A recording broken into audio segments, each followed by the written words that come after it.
Pemirsa, setelah beberapa hari melakukan penelusuran, posko dropout yang dibuka Dinas Pendidikan Pemuda dan Olahraga Buleleng menemukan 91 anak di Bali Utara berpotensi dropout atau tidak melanjutkan ke tingkat sekolah menengah pertama dalam tahun ajaran 2017-2018 ini.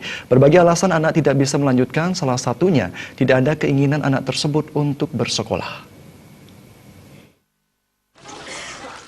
Atas temuan ini, Disdipora akan membahas kembali bersama unit pelaksana pendidikan dan kepala sekolah untuk mengarahkan agar puluhan anak tersebut bisa melanjutkan sekolah. Sementara untuk sekolah yang siap menampung, Disdik memastikan anak tersebut akan ditampung baik di sekolah di perkotaan maupun desa.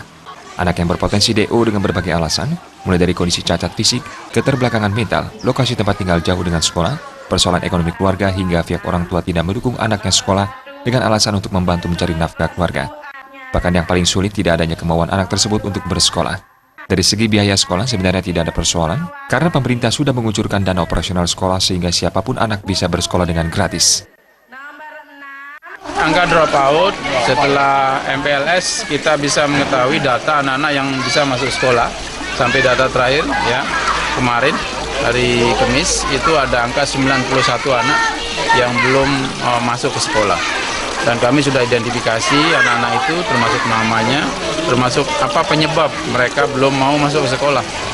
Ya, saya sudah sampaikan beberapa kali di beberapa tempat bahwa alasan anak-anak tidak sekolah ini yang 91 satu bisa karena tidak mampu secara ekonomi. Ya, yang kedua karena ada kelainan mental. Kemudian ada cacat fisik, kemudian ada juga karena lokasi tempat tinggalnya jauh dari sekolah yang dituju.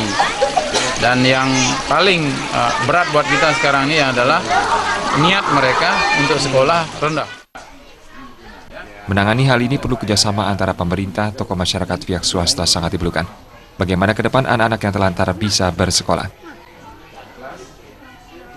Ini putaran yang kedua, kita menyerahkan buku tulis Terangkan Hati. Sekali lagi kami informasikan kepada masyarakat, kami murni organisasi sosial kemasyarakatan yang bukan organisasi politik, ya, bergerak di bidang kemanusiaan, membantu anak-anak yang kurang mampu.